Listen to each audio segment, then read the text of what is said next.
Eh bien là maintenant, si vous me demandez ce que c'est l'art, donc moi je dirais radicalement, je dirais radicalement étrangement que l'art c'est l'absence de l'artiste en fait.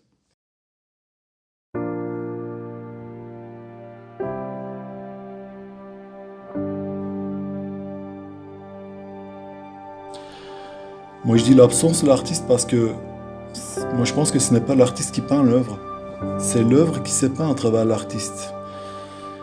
C'est l'œuvre qui utilise l'artiste comme moyen pour pouvoir se manifester en fait.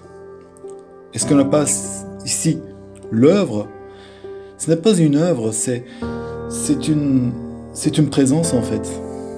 C'est une présence universelle. Et cette présence ne peut être vue, ne peut être perçue qu'avec le corps spirituel et non avec la conscience. Cette présence n'est pas une pensée, ce ne sont pas des pensées. Cette présence, c'est le vide en soi, c'est l'espace, c'est l'infini. Et c'est cette présence qui remplit cet espace, ça a une âme en fait. Ça ne peut que se sentir. Ça ne peut être vu qu'à travers à travers l'intuition, à travers l'irrationnel. Et c'est bien pour cette raison-là que chaque œuvre d'art est une révélation métaphysique. Et ce qui est révélé, c'est la nature même en fait. C'est bien la nature même, mais la conception que les gens ont de la nature, c'est un peu différent de ce que l'artiste en pense en fait. La nature il n'a jamais été à l'extérieur. La nature n'a jamais été à l'intérieur non plus parce que l'intérieur ou l'extérieur de l'homme n'existe pas en fait. C'est l'homme, c'est l'être même en soi qui est la nature. C'est l'homme qui est la nature. Et il fait part de la nature. Il n'est pas limité l'homme, il n'est pas à part. Il a toujours été ensemble avec. Et en faisant part de cette nature, que c'est la nature qui se manifeste en l'artiste, à sa présence.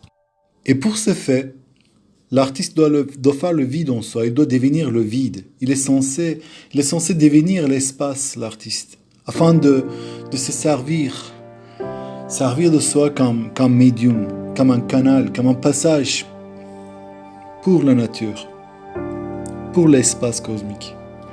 Et c'est bien dans cet espace cosmique que la créativité spirituelle est formée, par soi-même, spontanément.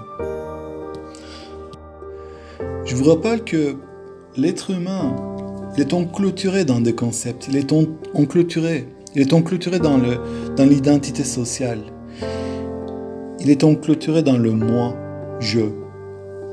C'est toujours le je qui le sépare du reste. C'est qui l'empêche de voir son vraie identité en fait. Ce qui l'empêche de voir ce qui est vraiment. Ce qui est vraiment, c'est l'essence. Ce qui est vraiment, c'est cette présence qui est couverte par le langage, par la logique du langage même, qui couvre même les vraies formes de l'essence. C'est comme un habit en fait qui a été cousu pour d'autres buts, pour d'autres fonctions. Et c'est bien Wittgenstein dans son Tractatus qui disait ça, que le monde est constitué de faits et non des choses. Ce ne sont pas des choses qui forment le monde, ce sont des faits qui constituent le monde entier. Donc le monde, ce qu'on appelle le monde ici, c'est le monde des concepts, c'est le monde du moi-je. Donc les œuvres d'art, des vraies œuvres d'art, ce sont des réflexions de la présence, de cette présence universelle. Et chaque œuvre d'art n'est qu'une partie minime de cette présence infinie.